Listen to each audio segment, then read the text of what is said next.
One of the big issues for priests who come from other countries here is to understand women, the role of women in ministry in the U.S. church, or laity. Now it's true, in many of the countries they come from, their laity can be very involved. But often for them, the new thing is the role of both women in ministry and laity who are educated in terms of theology. Here is, you have a laity, many of whom are well educated in terms of theology. Now how do you collaborate with the congregation in that regards? Because in the United States, one of the things that's affected the Catholic Church, and also the Protestant Church, but talking about the Catholic Church, is this sense of democracy. The United States as a society is very strong in terms of democracy. Now that translates also into the church. Not in every parish, not in every diocese, but in many, that people say, we are a part of the parish. We're not just sitting there listening. And certainly people respect the priest, but at the same time, they're not afraid to say, I have a question about what you're saying, or something like that. And so for many of them, this is a very new kind of situation to be in. Storytelling is an important element in good preaching, so the staff invited Susan O'Halloran, a professional storyteller, to assist the participants in how to use stories in preaching. But human beings are story-making machines. We can't not do it. We just tell stories. Now we want to get smarter about it. We want to get more conscious of those stories. But they break the ice. They create a community. Since this was a conference on preaching, it was intentionally designed to be more practical and useful. The number of participants is very important for our project. We want it, first of all, to be personal. We want to give them a chance to practice, to preach to one another, and to assess each other's work, each other's homily, and to help each other develop their skills and their talents. And so we want to work on a one-on-one basis. In small groups, the priests presented the video they had made in preparation for the conference. Participants were divided into 2 groups of 8 and were given an opportunity to either show their recorded videos or to preach it live. After each homily, 2 faculty members plus their peers gave helpful input and suggestions. This preaching practice was very beneficial for the participants. They put into practice what they learned from the 4 presenters.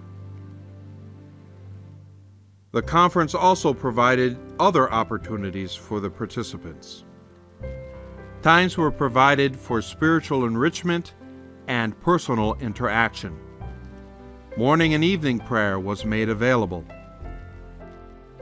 Other activities included a boat ride tour of Chicago and an evening meal in Chinatown.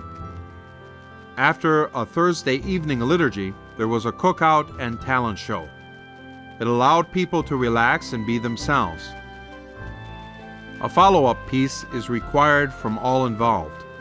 Participants were asked to get the same 3 parishioners who had evaluated their first homily to do so again.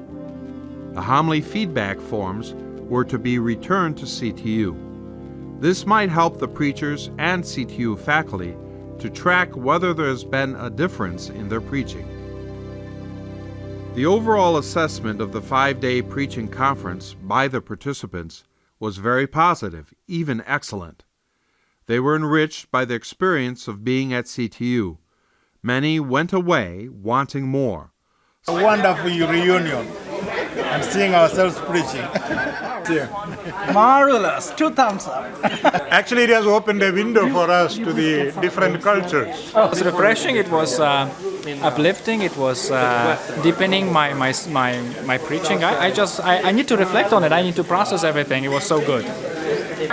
2 thumbs up. It's been good, yeah. Oh, everything great. Good food, good place, good company, good presentation. Perfect. Catholic preachers want to preach well.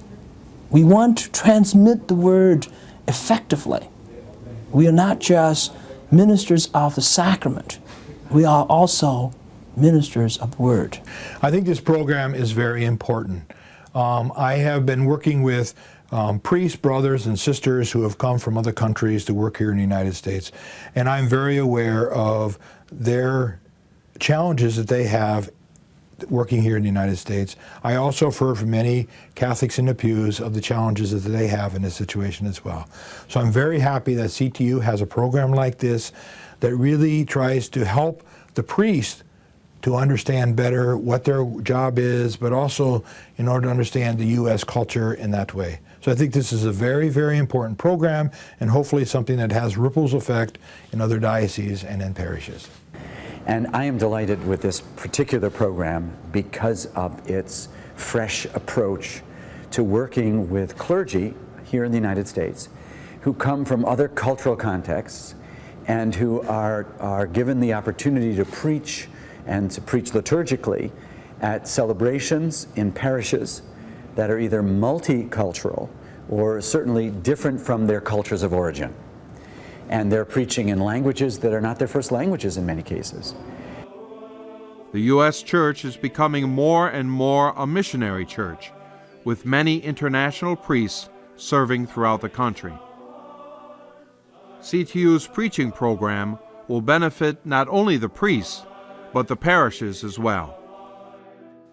CTU is to be congratulated on initiating this program.